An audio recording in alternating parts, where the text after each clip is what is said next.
#WSJ. Leaked. Trump considers limited strikes on Iran. Hungarian PM Viktor Orbán concedes election defeat. Russia-Ukraine ceasefire ends are some notable world news items for the morning of April 13th. #Iran_strikes. Trump considers limited strikes on Iran after talks fail. On the morning of April 13th, Vietnam time, the U.S. newspaper Wall Street Journal reported, according to officials and people familiar with the situation, U.S. President Donald Trump and his advisors are examining the possibility of resuming limited-scale military strikes against Iran, alongside a blockade of the Strait of Hormuz, as a way to break the deadlock in peace negotiations. This is one of the options Mr. Trump considered on April 12th, just hours after the talks in Islamabad collapsed. He could also resume a large-scale bombing campaign, though officials said this possibility is lower due to the risk of further destabilizing the region and Mr. Trump's reluctance to get bogged down in prolonged military conflicts. Additionally, he could choose to implement a more temporary blockade, while pressuring allies to assume responsibility for a long-term military escort operation to ensure maritime safety through the Strait of Hormuz in the future. #Trump_oil. Trump admits U.S. gas prices may remain high until November midterm election. On April 12th, U.S. President Donald Trump assessed that oil and gasoline prices in the U.S. may remain at a high level until the midterm elections in November. This is a rare admission of the potential political consequences stemming from his decision to attack Iran 6 weeks ago, according to Reuters.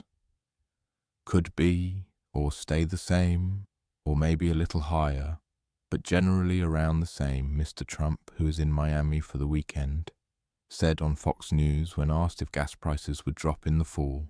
The average price of gasoline at U.S. gas stations exceeded $4 per gallon. 1 gallon = 3.78 liters. For most of April, according to data from the price tracking site GasBuddy. In February, the average gasoline price in the U.S. hovered just under $3 per gallon, and throughout the past year had never exceeded $3.25 per gallon. #Hungary_election. Hungarian election. Prime Minister Viktor Orbán concedes defeat. According to a VNA reporter reporting from Europe, on April 12th, Hungarian Prime Minister Viktor Orbán conceded defeat in the parliamentary elections and congratulated opposition leader Peter Magyar, after preliminary results showed his ruling Fidesz party losing power after 16 years of leading the country. Speaking at Fidesz party headquarters, Prime Minister Orbán emphasized that the election results, while not final, are clear and understandable, and confirmed he had sent congratulations to Mr. Magyar's opposition TISA party, with 89.97% of the votes counted by the National Election Office. The TISA party won 53.72% equivalent to 138 out of a total of 199 seats in the Hungarian parliament, thereby surpassing the absolute majority threshold. Meanwhile, Mr. Orbán's ruling coalition, comprising the Fidesz party and the Christian Democratic People's Party, KDNP, received only 37.67% of the votes, equivalent to 54 seats in parliament. This election is considered one of Hungary's most important political events since 1989, with a record voter turnout of approximately 77.8%. Observers noted that the election results could have far-reaching impacts on Hungary's policy direction, particularly its relationship with the European Union, EU, in the context of Budapest having repeatedly disagreed with Brussels over rule of law issues recently.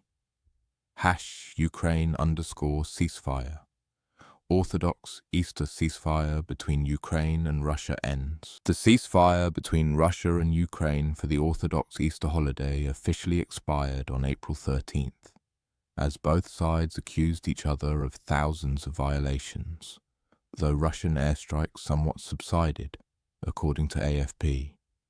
The ceasefire lasted 32 hours, from 4 p.m., 1 p.m. GMT on April 11th to the end of April 12th local time.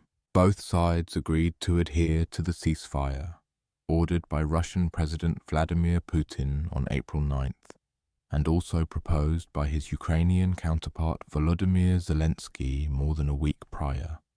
However, similar to last year's agreement, only relative calm was maintained along the 1,200 kilometers front line.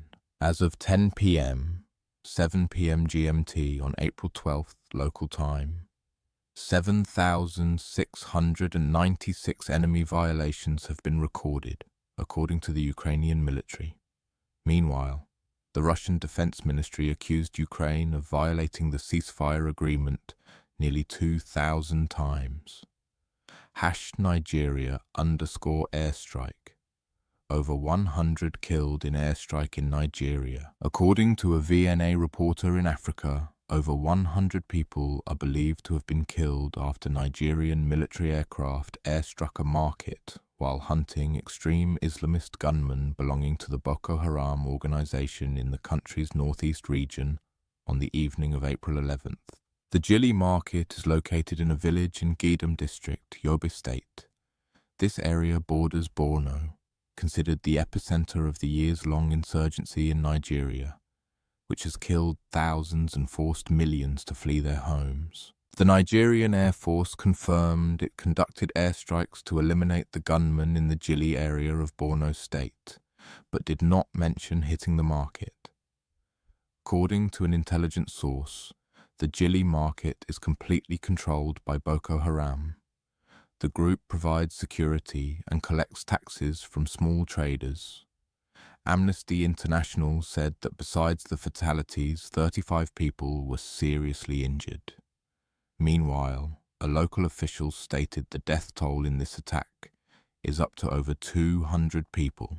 #Thailand_Songkran.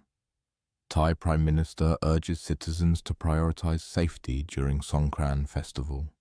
Thai Prime Minister Anutin Charnvirakul sent his best wishes to the people of the Land of Smiles on the occasion of the Songkran festival, encouraging everyone to celebrate with their families, while prioritizing safety and responsibility as the traditional New Year festival begins nationwide. In a message posted on the government's Thai Kufar page on April 12th, Prime Minister Anutin wished citizens a joyful festival and urged them to travel safely.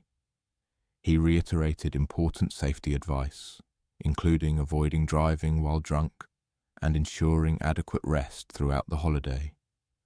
Prime Minister Anutin's message stated, "Enjoy your time to the fullest, travel safely, and spend quality time with your family. If you drink alcohol, do no